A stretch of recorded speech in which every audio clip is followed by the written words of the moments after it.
You write in Manufacturing Consent that it's the primary function of the mass media in the United States to mobilize public support for the special interests that dominate the government and the private sector. What are those interests? Well, if you want to understand the way any society works, ours or any other, the first place to look is who's in a position to make the decisions that determine the way the society functions. Societies differ, but in ours, the major decisions over what happens in the society, decisions over investment and production and distribution and so on, are in the hands of a relatively concentrated network of major corporations and conglomerates and investment firms and so on. They are also the ones who staff the major executive positions in the government, and they're the ones who own the media, and they're the ones who have to be in a position to make the decisions. They have an overwhelmingly dominant role in the way life happens, what's done in the society. Within the economic system, by law and in principle, they dominate. The control over resources and the need to satisfy their interests imposes very sharp constraints on the political system and the ideological system. When you talk about manufacturing of consent, whose consent is being manufactured? We can, to start with, there are two different groups. We can get into more detail, but at the first level of approximation, there's two targets for propaganda. One is what's sometimes called the political class. There's maybe 20% of the population which is relatively educated, more or less articulate. They play some kind of role in decision-making.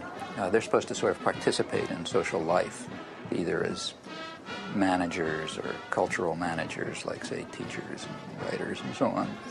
They're supposed to vote.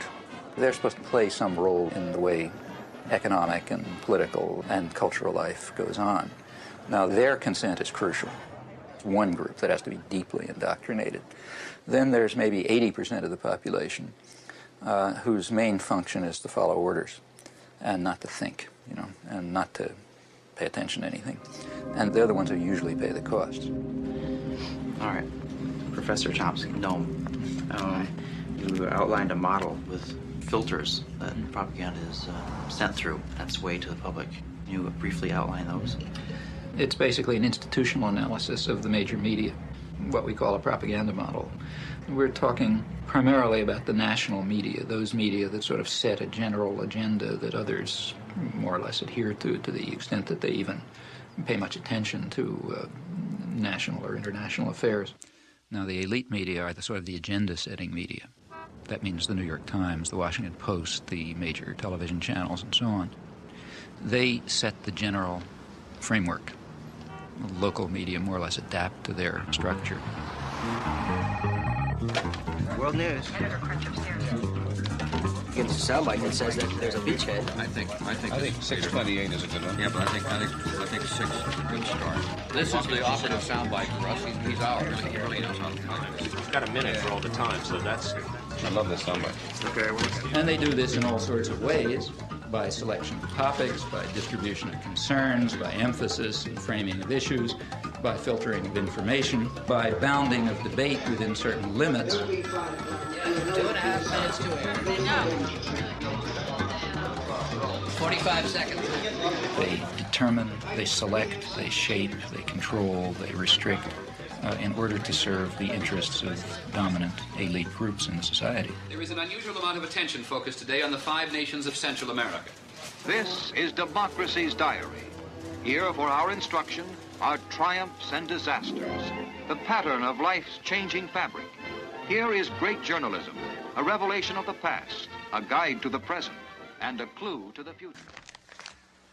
The New York Times is certainly the most important newspaper in the United States, and one could argue the most important newspaper in the world. The New York Times plays an enormous role in shaping the perception of the current world on the part of the politically active, educated classes. Also, the New York Times has a special role, and I believe its editors probably feel that they bear a heavy burden in the sense that the New York Times creates history. What happened years ago may have a bearing on what happens tomorrow.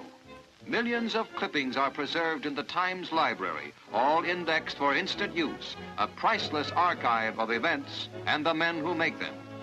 That is, history is what appears in the New York Times archives, the place where people will go to find out what happened is the New York Times. Therefore, it's extremely important, if history is going to be shaped in an appropriate way, that certain things appear, certain things not appear, certain questions be asked, other questions be ignored, and that issues be framed in a particular fashion. Now, in whose interests is the history being so shaped? Well, I think that's not very difficult to answer. Now, to eliminate confusion, all of this has nothing to do with liberal or conservative bias. According to the propaganda model, both liberal and conservative wings of the media, whatever those terms are supposed to mean, fall within the same framework of assumptions. In fact, if the system functions well, it ought to have a liberal bias, or at least appear to, because if it appears to have a liberal bias, that will serve to bound thought even more effectively. In other words, if the press is indeed adversarial and liberal and all these bad things, then how can I go beyond it? They're already so extreme in their opposition to power that to go beyond it would be to take off from the planet. So therefore, it must be that the presuppositions that are accepted in the liberal media are sacrosanct, can't go beyond them. And a well-functioning system would in fact have a bias of that kind. The media would then serve to say, in effect, thus far and no further. We ask, what would you expect of those media on just relatively uncontroversial, guided free market assumptions? And when you look at them, you find a number of major factors entering into determining what their products are. These are what we call the filters. So one of them, for example, is ownership. Who owns them? The major agenda-setting media, after all, what are they? As institutions in the society, what are they? Well, in the first place, they are major corporations, in fact, huge corporations. Furthermore, they're integrated with and sometimes owned by even larger corporations, conglomerates, so for example, by Westinghouse and GE and so on.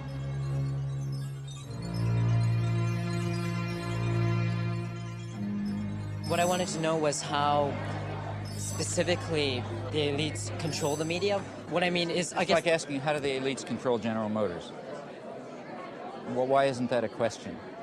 I mean, General Motors is an institution of the elites. They don't have to control it, they own it. So what we have in the first place is major corporations which are parts of even bigger conglomerates. Now, like any other corporation, they have a product which they sell to a market. The market is advertisers, that is, other businesses. What keeps the media functioning is not the audience. They make money from their advertisers. And remember, we're talking about the elite media, so they're trying to sell a good product, a product which raises advertising rates. And ask your friends in the advertising industry, that means that they want to adjust their audience to the more elite and affluent audience. That raises advertising rates. So what you have is institutions, corporations, big corporations, that are selling relatively privileged audiences to other businesses. Well, what point of view would you expect to come out of this? I mean, without any further assumptions, what you'd predict is that what comes out is a picture of the world, a perception of the world, that satisfies the needs and the interests and the perceptions of the sellers, the buyers, and the product. Now, there are many other factors that press in the same direction. If people try to enter the system who don't have that point of view, they're likely to be excluded somewhere along the way. After all, no institution is going to happily design a mechanism to self-destruct. It's not the way institutions function. So they all work to exclude or marginalize or eliminate dissenting voices or alternative perspectives and so on because they're dysfunctional. They're dysfunctional to the institution itself.